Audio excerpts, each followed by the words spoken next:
नमस्ते प्रिय छात्रों। आज हम गद्य भाग का तीसरा अध्याय गंगा मैया से साक्षात्कार डॉक्टर बरसाने लाल चतुर्वेदी द्वारा लिखित पाठ का अध्ययन करेंगे। उसका लेखक परिचय जो इस प्रकार है। हिंदी साहित्य में ख्याति प्राप्त हास्य रस के कवि एवं लेखक बरसाने लाल चतुर्वेदी जी का जन्म 15 अगस्त 1930 को मथुरा उत्तर प्रदेश में हुआ। इन्होंने हिंदी साहित्य में हास्य रस पर पीएचडी तथा आधुनिक काव्य में व्यंग्य पर डीलिट की उपाधि प्राप्त की। इनके व्यंग्य हास्य के चटखारे लिए रहता है और आपने काव्य, निबंध एवं कैरिकेचर रूपों को व्यंग्य के लिए अपनाया। आपने लेखन का प्रारंभ हास्य से किया, परंतु अनुभव में वृद्धि के साथ साथ व्यंग्य की मात्रा अधिक होती गई। तो डॉक्टर बालेंदु शेखर तिवारी के शब्दों में बरसाने लाल चतुर्वेदी का व्यंग्य लेखन हंसाता है और विसंगतियों के प्रति सचेत भी करता है। तो इनके उल्लेखनीय योगदान के लिए उत्तर प्रदेश सरकार, हिंदी अकादमी आदि संस्थाओं द्वारा सम्मानित किए गए हैं। तो इनकी प्रमुख रचनाएं हैं भोलाराम पंडित की बैठक, मिस्टर चोखेलाल, बुरे फंसे, मिस्टर खोए खोए, हास्य निबंध संग्रह आदि।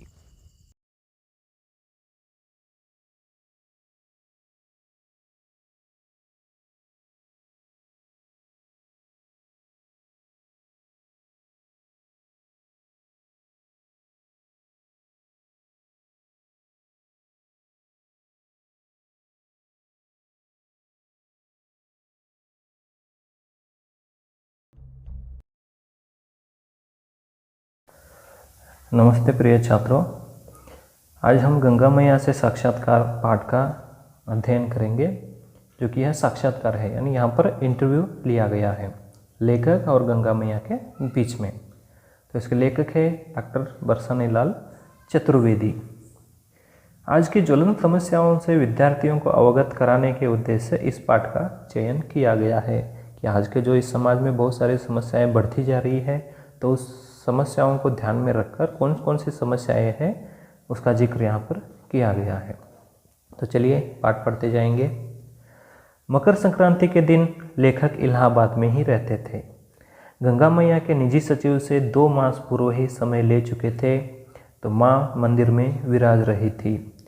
माँ के चेहरे पर उदासी थी। माँ यानी यहाँ पर गंगा माँ। लेखक माँ के चरण छूते हैं। पास में ही एक मुर्गछाल पड़ी रहती है, वहाँ जाकर लेखक बैठ जाते हैं। क्योंकि वो पहले ही प्रश्न लिखकर ले गए थे, उन्होंने उत्तर बड़े ही स्नेह भाव से दिए। पूरा इंटरव्यू प्रस्तुत यहाँ पर दिया गया है कि लेखक और गंगा मैया के बीच में किस प्रकार से संवाद होता है, साक्षात्कार होता है, उसका जिक्र यहाँ पर किया गया है। यहाँ पर प्रश्न और उत्तर है। प्रश्न लेखक पूछते हैं और उत्तर यहाँ पर गंगा मैया देती है। तो चलिए आगे बढ़ेंगे। लेखक प्रश्न करते हैं, माता जी, कुछ विशेषज्ञ कहते हैं कि आप में भी प्रदूषण प्रवेश कर रहा है। तो गंगा मैया उत्तर देती है, वत्स, तुमने ठीक ही सुना है। मेरी स्वयं समझ में नहीं आ रहा कि यह क्यों हो रहा है। लेखक कहते हैं, आप में तो वह शक्ति है कि प्रदूषण अपने आप समाप्त हो जाता है। गंगा मैया कहती है, जो भी यह कहते हैं उल्लू ही नहीं, उल्लू के आस्थावान शिष्य भी है। लेखक कहते हैं, तब और क्या कारण हो सकते हैं। गंगा मैया कहती है, वत्स, देश का वातावरण ही जब प्रदूषित हो गया तब मैं कैसे बच सकती हूँ। यहाँ पर गंगा मैया का कहना ठीक ही है, क्योंकि देश का वातावरण ही प्रदूषित होते हुए जा रहा है, तो यहाँ पर गंगा मैया किस प्रकार से बच सकती है। फिर लेखक प्रश्न करते हैं, आप ठीक ही कह रही है, चरित्र का संकट चर्चा का विषय तो बना हुआ है। माँ कहती है, बेटा, मेरा वो अंग ही तो था, इसलिए कह रही हूँ कि वो अब अतीत की वस्तु हो गया। अतीत यानी बीता हुआ। एक दिन मेरे पास आया था, बहुत ही दुखी था। मैंने उसे ढाढ़स बंधाया। ढाढ़स यानी हिम्मत बढ़ाना। किंतु उसकी आंखों से आंसू निकलने बंद ही नहीं हुए। तो यहाँ पर गंगा मैया चरित्र के बारे में बता रही है। चरित्र किस प्रकार था, और माँ से मिलने के लिए आया था और अब उसकी परिस्थिति कैसे है उसके बारे में माँ बता रही है। फिर लेखक प्रश्न करते हैं, अब चरित्र भैया कहाँ है? देखिए यहाँ पर लेखक चरित्र को भैया मान रहे हैं। तो माँ यहाँ पर उत्तर देती है मुस्कुराते हुए, बेटा शब्दकोशों में उसका नाम शेष है, उपदेशकों के प्रयोग में भी आ रहा है। मास्टर लोग भी छोटी कक्षाओं में विद्यार्थियों को पढ़ाते समय कभी कभी इस शब्द का प्रयोग करते हैं। देखिए आजकल हम चरित्र के बारे में बता सकते हैं, लेकिन किस प्रकार से चरित्र से रहना है वो हर एक इंसान को जानना चाहिए। अगर किसी के बोलने से अगर कोई व्यक्ति सुधर जाता है तो हमारे देश में बुरे लोग नहीं होते थे। तब लेखक फिर प्रश्न करते हैं, चरित्र के अस्तित्व को किसने मिटाया? माँ यहाँ पर उत्तर देती है, सेवा करने से चरित्र बनता था, सेवा रानी को भी मारकर जाने कहाँ भगा दिया। देखिए यहाँ पर चरित्र किस प्रकार से बनता है कि सेवा करने से। अगर हम सेवा करते हैं तभी हमारा चरित्र बनता है, अगर हम सेवा नहीं करेंगे तो हमारा चरित्र नहीं बनता है। अब तो सब मेवा बटोरने में लगे हुए हैं कि पहले कहते थे सेवा ही परमो धर्म के स्थान पर आज मेवा ही परमो धर्म है। देखिए पहले ज़माने के लोग कहते हैं कि सेवा ही परमो धर्म है, लेकिन आज के लोग मेवा ही परमो धर्म है, यानी फल। मेवा यानी फल। यहाँ पर सेवा करे बिना यहाँ पर लोग फल की अपेक्षा करते हैं। अगर आप सही तरह से सेवा नहीं करोगे तो आपको फल नहीं मिलेगा। फिर लेखक यहाँ पर प्रश्न करते हैं, माँ आप सच कहती हैं, हाल ही में एक राज्यपाल ने इस प्रकार के भाव व्यक्त किए थे कि पूरे कुएं में ही भंग घुल गई है, तू न कह मेरी और मैं न कहूँ तेरी। आजकल कैसा हो गया है हमारे यहाँ पर कि अगर कोई व्यक्ति बुरा कर रहा है तो उस व्यक्ति के बुराइयों को आप बताने के लिए जाते हैं तो व्यक्ति कहते हैं कि तू मेरी न कह मैं तेरी न कहूँ, यानी कोई किसी का यहाँ पर नहीं सुनने वाला है और किसी के बारे में कुछ नहीं कहना पड़ेगा। तो माँ यहाँ पर उत्तर देती है, बेटा सत्य तो निर्भय है। यहाँ पर माँ का कहना ठीक है, सत्य हमेशा निर्भय है। जो इंसान डरता रहता है वह डरता ही रहता है, क्योंकि वह झूठ बोलने की कोशिश करता रहता है। और जो व्यक्ति सत्य बोलता है उसे किसी का डर नहीं होता है। जो झूठ बोलने वाला होता है उसी को डर रहता है, सत्य बोलने वाला को किसी बात की डर नहीं रहती है। वह तो स्वयं बोलता है, तुझे कैसा लगता है? व्यापारी मुझ में स्नान करके जाते हैं, मेरी जय का नारा लगाते हैं, तिलक छापे लगाते हैं और बाद में देखिए गंगा मैया में कहते हैं गंगा स्नानम तुंगा पानम। लेकिन आजकल लोग गंगा मैया में जाते हैं पवित्र बनने के लिए, जो कि अपने बुरे विचारों को खराबियों को वहाँ पर छोड़कर चले आते हैं। तो माँ भी यहाँ पर परेशान हो गई है। तो लेखक फिर प्रश्न करते हैं, माँ आपने बिल्कुल मेरे मन के भावों को अभिव्यक्ति दी है, यह असंगति क्यों? माँ कहती है, बेटा वे समझते हैं कि वे कैसे भी कर्म करें मैं उन्हें तार दूंगी। प्रदूषण तो छुआछूत का रोग है, जनता को कष्ट देकर मेरी शरण आते हैं और मेरे निर्मल जल को मलिन करते हैं। माँ यहाँ पर कहते हैं कि लोग सिर्फ यही सोचते हैं कि चलो जाएंगे गंगा में नहा कर आ जाएंगे, हमारे सभी पाप पुण्य में बदल जाएंगे, लेकिन यहाँ पर इनके पाप सभी जाकर गंगा मैया में ही रह जाते हैं और उसका जो निर्मल जल होता है वह जल मलिन हो जाता है। फिर प्रश्न पूछते हैं, हाँ माँ अपने देश में धर्म को जीवन से अलग कर रखा है, आज तो निर्मलता और पवित्रता आनी चाहिए किंतु ऐसा नहीं होता। देखिए आज हम देख सकते हैं कि धर्म के प्रति बहुत सारे झगड़े होते हैं, तो लोग धर्म और जीवन को अलग अलग कर दिए हैं। अगर हमारे जीवन में धर्म को लागू करेंगे तो धर्म के अच्छे अच्छे विचार होते हैं, एक बुरे इंसान को भी अच्छा इंसान बना देता है, लेकिन आज जीवन और धर्म को अलग अलग तरह से देखा जा रहा है। जब तक गीता आदि धार्मिक ग्रंथों के अनुसार आचरण नहीं करते तब तक अपेक्षित सुधार नहीं हो सकता। इस कार्य को कैसे किया जाए? तो देखिए यहाँ पर धार्मिक ग्रंथों को पढ़ने से अपने अपने धर्म के प्रति और धर्म में रहने वाले अच्छे अच्छे विचार लोगों के मन में आते हैं, लेकिन हम धर्म ग्रंथ को पढ़ने की कोशिश नहीं करते हैं। तो माँ यहाँ पर कहते हैं, बेटा देख रही हूँ महंगाई, रिश्वतखोरी और पाशविकता बढ़ रही है। पाशविकता यानी पशु। तो आज हमारे देश में देखते हैं कि महंगाई बढ़ रही है, रिश्वतखोरी बढ़ रही है और जानवर जैसी पाशविकता बढ़ती चली जा रही है। इनका कोई अंत दिखलाई नहीं देता। धर्म का भी व्यापारीकरण हो रहा है। देखिए यहाँ पर माँ का कहना है कि धर्म का भी व्यापारीकरण होने लग गया है। राजनीति के बारे में तो आपस में ऐसे लड़ रहे हैं जैसे नगर पालिका के स्कूल की कक्षा 1 के बच्चे। तो यहाँ पर राजनीतिक पार्टियों के बारे में बताना भी मुश्किल है, क्योंकि ये लोग खुद को सुधार नहीं सकते हैं और एक दूसरे के प्रति निंदाएं करते रहते हैं। फिर लेखक प्रश्न करते हैं, दल से दल लड़ता है, दलों में अंदर भी लड़ाई चलती है और दल दल पैदा करती है। देखिए, दल दल पैदा करना यानी यहाँ पर बहुत सारे झगड़ा होने लग जाते हैं। तो माँ यहाँ पर उत्तर देती हैं, बेटा कारण अलग अलग बताते हैं पर असली झगड़ा कुर्सी का है। तो देखिए, यहाँ पर बात आ गई कुर्सी का। जो राजनीतिक पार्टी के लोग किसके लिए लड़ते रहते हैं? सिर्फ कुर्सी के लिए, क्योंकि 5 साल तक कुर्सी मिलती है ना, उस कुर्सी के मिलने से वो कुछ भी कर सकते हैं, इसलिए यहाँ पर झगड़ा कुर्सी का है। तो लेखक कहते हैं, कुर्सी तो बाजार में खूब उपलब्ध है, सस्ती और महंगी से महंगी। लेकिन लेखक को यहाँ पर पता नहीं है कि कौन सी कुर्सी की बात माँ कर रही है।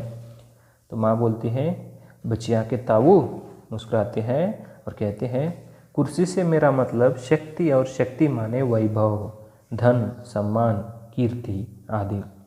तुझे अभी इसका स्वाद नहीं मिल पाया, एक बार जबान पे चढ़ जाए तो फिर कुछ अच्छा नहीं लगता। तो माँ यहाँ पर लेखक से डांटते हुए कहते हैं कि तुम्हें तो अभी इसका स्वाद नहीं चढ़ा है, अगर एक बार यह जुबान पे चढ़ जाएगा तो अपने आप नहीं उतरेगा। ये छीने जाए तो व्यक्ति ऐसा भटकता है जैसे मजनू लैला के पीछे लगा लगा कर घूमता है। कि यहाँ पर कुर्सी को छीनते हुए यानी अधिकार को छीनते हुए इंसान कभी भी नहीं देख सकता है, वो पागल जैसा बन जाता है। जैसे कि मजनू लैला के पीछे भागता है, तो यहाँ पर राजनीतिक लोग अपनी कुर्सी के पीछे भागने लग जाते हैं और उस कुर्सी के लिए कुछ भी करने के लिए तैयार हो जाते हैं। लेखक फिर प्रश्न पूछता है, आपने मेरे ज्ञान चक्षु खोल दिए, यह भी सुनाई पड़ रहा है कि हमारे वंदनीय लोगों में से कुछ डाकुओं से मधुर संबंध बनाने लगे हैं, पता नहीं कहाँ तक सच है। तो माँ कहती है, जीवन मूल्यों का जब अंतिम संस्कार कर दिया जाता है तब यही परिणाम होता है। तुम मेरे प्रदूषण की बात करते हो, उस दिन दक्षिण की कावेरी बहन मिली थी, वह बता रही थी कि हाल ही में एक सर्प ने एक मनुष्य से संपर्क हो जाने के कारण आत्महत्या कर ली। देखिए, आज के हमारे लोगों के कुकर्मों को देखकर यहाँ पर सांप भी आत्महत्या कर रहा है। तो लेखक कहता है, सच माँ, मनुष्य इतना क्यों गिर गया है समझ में नहीं आता, पशु पक्षी तक इनके कुकर्मों पर हंसने लग गए हैं। देखिए, यहाँ पर पशु पक्षी जानवर सभी इस इंसान के कुकर्म यानी बुरे कार्यों से हंसने लग गए हैं। मैंने स्वयं आज पढ़ा है कि जमीन न मिलने पर एक सुपुत्र ने अपनी माँ को समय से पूर्व ही इस भौतिक संसार से मुक्ति दिला दी। देखिए, यहाँ पर बात कैसी है, एक बेटा जमीन न मिलने के कारण अपनी माँ को ही मार देता है, यानी माँ का मातृत्व को भी भूल रहे हैं लोग अपने स्वार्थ के लिए। तो फिर यहाँ पर माँ उत्तर देती है, बेटा तुम देख रहे हो हरिजनों पर कैसे अत्याचार हो रहा है, यानी अस्पृश्य माने जाते हैं, उन पर बहुत सारे अत्याचार होते जा रहे हैं। मैंने तो अपनी गोद में सबको समान रूप से खिलाया, कभी भेदभाव नहीं किया। देखिए, गंगा मैया यहाँ पर किसी से भेदभाव नहीं करती है, सभी को समान भाव से चाहती है, देखती है, लेकिन लोग इस बात को नहीं समझ रहे हैं। ये मेरे कैसे भक्त है कि अपने ही भाई बहनों को मौत के घाट उतार रहे हैं। मुझ में प्रदूषण आने के लिए ये सब घटनाएं क्या काफ़ी नहीं है? तो यहाँ पर इस प्रकार से जो कुछ भी बुरी घटनाएं हो रही हैं, उसी कारण यहाँ पर गंगा मैया भी प्रदूषित होती जा रही है। तो यहाँ पर लेखक कहते हैं, क्षमा करो माँ, आपने जितना समय दिया था उससे अधिक मैंने ले लिया। अंतिम प्रश्न का उत्तर और दे दे, भविष्य में क्या संभावनाएं हैं? तो यहाँ पर लेखक माँ से कहता है कि मैंने आपका समय बर्बाद कर दिया, लेकिन अंतिम में आप एक उत्तर दे दीजिए, भविष्य में क्या कुछ संभावनाएं हैं? तो माँ यहाँ पर उत्तर देती है, बेटा प्रकृति सर्वशक्तिमान है।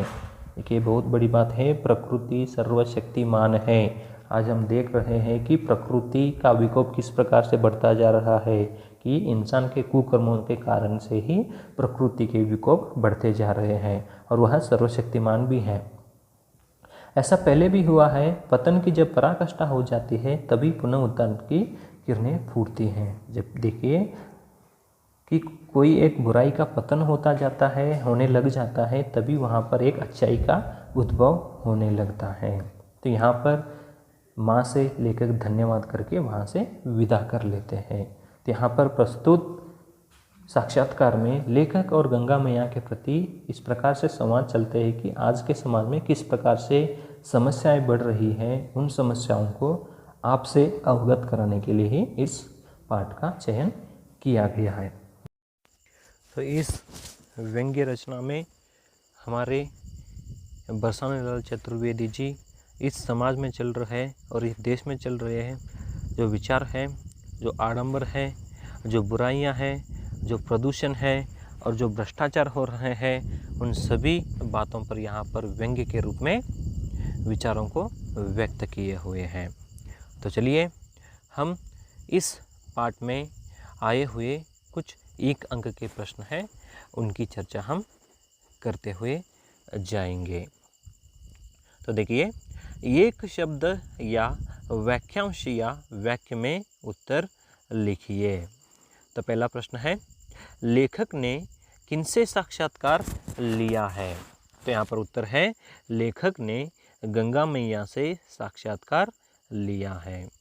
और दूसरा प्रश्न है, लेखक मकर संक्रांति के दिन कहाँ पर थे? तो यहाँ पर उत्तर है, लेखक मकर संक्रांति के दिन इलाहाबाद में थे। उसके बाद माँ कहाँ विराज रही थी?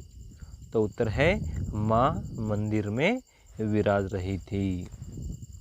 चौथा प्रश्न है, माँ के चेहरे पर क्या थी?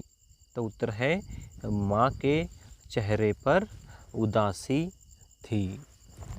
पांचवा है, किसका संकट चर्चा का विषय बना हुआ है? तो उत्तर है यहाँ पर, चरित्र का संकट चर्चा का विषय बना हुआ है। छठा प्रश्न है, गंगा मैया ने सत्य को क्या कहा है?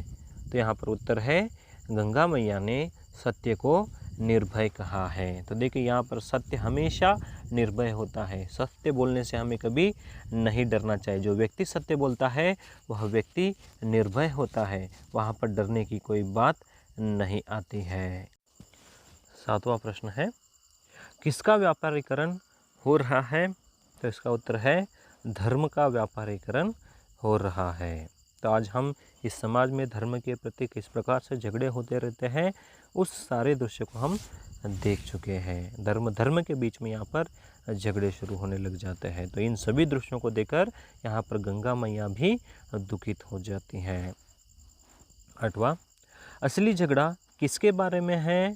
तो यहाँ पर उत्तर है, असली झगड़ा कुर्सी के बारे में है। तो आज के इस जो राजनीति चल रही है, यह राजनीति एक कुर्सी को लेकर उत्पन्न हो रही है। तो ये कुर्सी को पाने के लिए जिस प्रकार से एक लैला मजनू जिस प्रकार से भटकते रहते हैं, उसी प्रकार यहाँ पर व्यक्ति भी अपनी कुर्सी को पाने के लिए लैला मजनू की तरह ही भटकता रहता है। तो यहाँ पर उत्तर है, असली झगड़ा कुर्सी का है।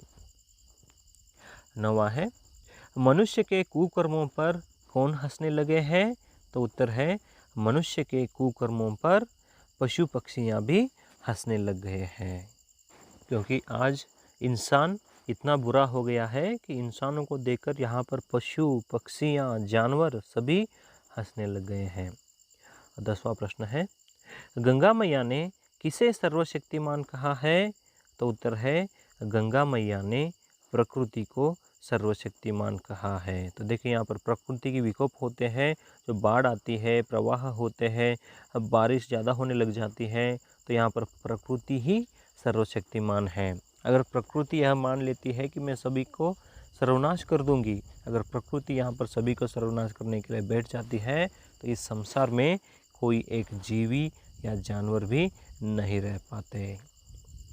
और अंतिम प्रश्न है, पुनः उत्थान की किरणें कब फूटती है? तो इसका उत्तर है, पुनः उत्थान की किरणें पतन की जब पराकाष्ठा हो जाती है, तब पुनः उत्थान की किरणें फूटती हैं। तो यहाँ पर कोई भी एक जो कार्य होता है, कोई भी जो बुरा काम होता है, जब वह काम जो अंत होने के लिए आता है, अंत होने के बाद ही वहाँ पर नया दौर शुरू होता है। तो आगे इस पाठ के जो व्याकरण अंश है, उसमें पहला है वाक्य शुद्ध कीजिए। तो यहाँ पर वाक्य शुद्ध करते समय आप लोगों को प्रमुख 4 बातों की जानकारी होना चाहिए।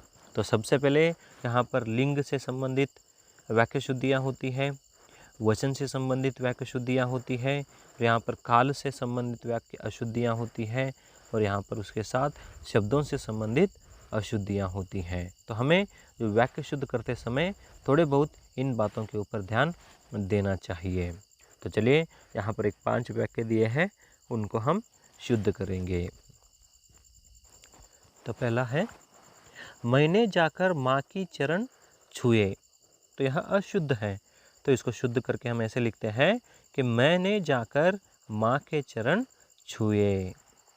और दूसरा है, वह एक दिन मेरा पास आया था। तो यहाँ पर सही हम लिखते हैं इस प्रकार कि वह एक दिन मेरे पास आया था। और तीसरा है, उसे किसी की डर नहीं है। तो देखिए हम शुद्ध करके लिखते हैं, उसे किसी का डर नहीं है। चौथा, पाश्विकता बढ़ता चला जा रहा है। यहाँ पर उत्तर है, पाश्विकता बढ़ती चली जा रही है। पांचवा प्रश्न है, मैंने कभी भेदभाव नहीं की। तो उत्तर है, मैंने कभी भेदभाव नहीं किया। तो यहाँ पर आपको जो वाक्य शुद्ध करने के लिए देते हैं, तो यह वाक्य का जो शुद्धिकरण आपके पाठ में ही रहता है। तो आपके पाठ में आए हुए वाक्यों को ही यहाँ पर अशुद्ध करके दे देते हैं। तो अगर आप वहाँ पर पाठ को सही तरह से पढ़ लेते हैं तो वहीं पर आपको उत्तर भी मिल जाते हैं। तो आगे है, कोष्टक में दिए गए उचित शब्दों से रिक्त स्थान भरिए। यानी यहाँ पर जो कोष्टक है, यानी इंटू ब्रैकेट में पहले ही यहाँ पर उत्तर दे चुके हैं, तो उन उत्तरों को यहाँ पर जो वाक्य दिया जाता है उस वाक्य के साथ सही तरह से जोड़कर लिखना है। यानी रिक्त स्थान, फिल इन द ब्लैंक्स होता है ना, तो उसी प्रकार यहाँ पर है। तो हिंदी में रिक्त स्थान कहते हैं। तो यहाँ पर देखिए उत्तर दिए हैं, उदासी, सेवा, कुर्सियाँ, कावेरी। तो इन शब्दों को जो यहाँ पर 4 वाक्य दिए हैं, वहाँ पर जहाँ पर सटीक लगता है, जहाँ पर सही होता है, वहीं पर जोड़कर लिखना है। तो पहला प्रश्न इस प्रकार से है, देखिए, डैश करने से चरित्र बनता है। तो यहाँ पर कौन सा लग सकता है? हाँ, सेवा। तो उत्तर है, सेवा करने से चरित्र बनता है। और दूसरा है, चेहरे पर डैश थी। तो इसका उत्तर है, चेहरे पर उदासी थी। बाद में तीसरा है, उस दिन दक्षिण की डैश बहन मिली थी। तो यहाँ पर उत्तर देखिए, उस दिन दक्षिण की कावेरी बहन मिली थी। बाद में चौथा है, डैश तो बाजार में खूब उपलब्ध है। तो उत्तर है, कुर्सियाँ तो बाजार में खूब उपलब्ध है। तो उसके बाद निम्नलिखित वाक्यों को सूचनानुसार बदलिए। तो यहाँ पर काल परिवर्तन करने के लिए कहते हैं। तो आपको पहले यह ध्यान रखना चाहिए कि आपको जो पहले जो काल परिवर्तन करने के लिए जो वाक्य दिया जाता है, तो सबसे पहले हमें यह जानकारी लेना चाहिए कि वह वाक्य कौन से काल में है। तो जब हम वह वाक्य कौन से काल में है उसकी जानकारी ले लेंगे, तब हम जाकर यहाँ पर जो कोष्टक में दिए गए हैं कि हमें कौन से काल में परिवर्तन करना है, तभी हम उस काल में परिवर्तन कर सकते हैं। तो चलिए, तो आपको यह एक बात याद ध्यान रखिए कि हिंदी में 3 काल है, भूतकाल, वर्तमान काल और भविष्यत काल। तो भूतकाल यानी घटना हो गई है, वर्तमान काल यानी घटना चल रही है, यानी क्रिया चल रही है, और भविष्यत काल यानी क्रिया आगे चलने वाली है। तो देखेंगे, सेवा करने से चरित्र बनता था। तो यह जो वाक्य दिया गया है यह भूतकाल का है। तो आपको यहाँ पर वर्तमान काल में बदलने के लिए कहते हैं। तो यहाँ पर उत्तर होता है, सेवा करने से चरित्र बनता है, अथवा सेवा करने से चरित्र बन रहा है। और दूसरा है, दल से दल लड़ता है। तो यह वर्तमान काल में है, तो इसे हमें भविष्यत काल में बदलना है। तो उत्तर होता है, दल से दल लड़ेगा। और तीसरा प्रश्न है, असली झगड़ा कुर्सी का है। तो यही भी वर्तमान काल में है, इसे हमें भूतकाल में लिखना है। तो उत्तर इस प्रकार से होगा, असली झगड़ा कुर्सी का था। तो इसके बाद अन्य लिंग रूप लिखिए। तो यहाँ पर भी एक बात ध्यान रखिए प्रिय छात्रों कि यहाँ पर आपको जो शब्द दिया गया है तो सबसे पहले हमें वह शब्द पुल्लिंग है या स्त्रीलिंग है उस पर ध्यान रखना चाहिए। अगर शब्द वहाँ पर पुल्लिंग रहता है तब हमें स्त्रीलिंग में लिखना है, और अगर शब्द स्त्रीलिंग का रहता है तो तब हमें पुल्लिंग में लिखना है। तो देखेंगे यहाँ पर कुछ शब्द हैं, सचिव, वत्स, शिष्य, उपदेशक, राज्यपाल। तो यहाँ पर ये जो भी दिए गए हैं ये सभी पुल्लिंग के हैं, तो हम यहाँ पर स्त्रीलिंग में लिखेंगे। सचिव का सचिवा होता है, वत्स, वत्सा, शिष्य, शिष्या, उपदेशक, उपदेशिका, राज्यपाल, राज्यपाल। तो यहाँ पर राज्यपाल का राज्यपाल ही होता है। बाद में विलोम शब्द लिखिए। विलोम शब्द यानी अपोजिट वर्ड्स। तो देखिए यहाँ पर पवित्र, सस्ता, ज्ञान, दुख, उत्थान दिए हैं। तो हम लिखेंगे पवित्र का विलोम शब्द है अपवित्र, सस्ता का विलोम शब्द है महंगा, ज्ञान का विलोम शब्द है अज्ञान, दुख का विलोम शब्द है सुख, उत्थान का विलोम शब्द है अवसान।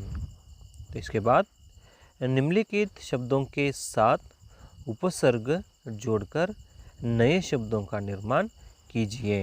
तो आपको यहाँ पर शब्द दिए हुए रहते हैं, तो यहाँ पर इस शब्द के साथ हमें उपसर्ग जोड़कर लिखना है। तो उपसर्ग हमेशा शब्द से पहले ही जुड़ते हैं। तो आपको पिछली क्लास में हमने बताया है कि उपसर्ग को कैसे जोड़ा जाता है। तो हिंदी में उपसर्ग, हिंदी के उपसर्ग है, संस्कृत के उपसर्ग है, उर्दू के उपसर्ग है। तो इसके बारे में हमने पिछले वीडियो में बताए हैं, तो आप उस पर थोड़ा ध्यान दीजिए। तो यहाँ पर शब्द है मान, दूषण, भय, पुत्र, कीर्ति, कर्म। तो चलिए, मान इसके साथ उपसर्ग जुड़ता है अपमान अथवा सम्मान भी जुड़ता है, क्योंकि यहाँ पर अप भी उपसर्ग है और सम भी उपसर्ग है। अप प्लस मान अपमान होता है, अथवा सम प्लस मान सम्मान होता है। तो यहाँ पर अप और सम उपसर्ग जुड़ते हैं। बाद में दूषण। तो दूषण के साथ यहाँ पर हम प्र उपसर्ग जोड़ते हैं, तो वह होता है प्रदूषण। उसके बाद भय। तो भय के साथ हम अ उपसर्ग जोड़ते हैं, तो वहाँ पर अभय होता है, और उसके साथ हम निर उपसर्ग भी जोड़ सकते हैं। तो भय के साथ निर उपसर्ग जुड़ने से निर्भय भी होता है। तो यहाँ पर निर और जो अ है ये दोनों उपसर्ग हैं। उसके बाद पुत्र है। तो पुत्र के साथ हम कु उपसर्ग जोड़ते हैं, तो इस प्रकार से होता है कि कुपुत्र, अथवा वहीं पर जाकर हम सु भी जोड़ सकते हैं। तो सु प्लस पुत्र सुपुत्र। तो यहाँ पर कु उपसर्ग भी जोड़ सकते हैं और यहाँ पर सु उपसर्ग भी जोड़ सकते हैं। उसके बाद कीर्ति। तो कीर्ति शब्द के साथ हम उपसर्ग लगाएंगे अप। तो यहाँ पर अप उपसर्ग है, तो उसके जुड़ने से यहाँ पर अपकीर्ति बन जाता है। बाद में कर्म। तो कर्म के साथ हम कु उपसर्ग जोड़ देंगे, तो वह बन जाएगा कुकर्म। तो इस प्रकार से हमने गंगा मैया से साक्षात्कार नामक एक निबंध लेखन का अध्ययन किए हैं। तो यहाँ पर बरसाने लाल चतुर्वेदी जी ने बहुत ही सुंदर ढंग से अपने विचारों को व्यक्त किए हुए हैं, और यहाँ पर इस पाठ में आने वाले 1 अंक के प्रश्नों की चर्चा भी हमने किए हैं। तो हम आगे बढ़कर और एक और विषय के बारे में हम जानकारी ले लेंगे। तो तब तक आप हमारे साथ बने रहिए। तो जो भी विषय से संबंधित अगर जानकारी है, संशय है, तो आप कभी भी हमसे जुड़ सकते हैं। धन्यवाद।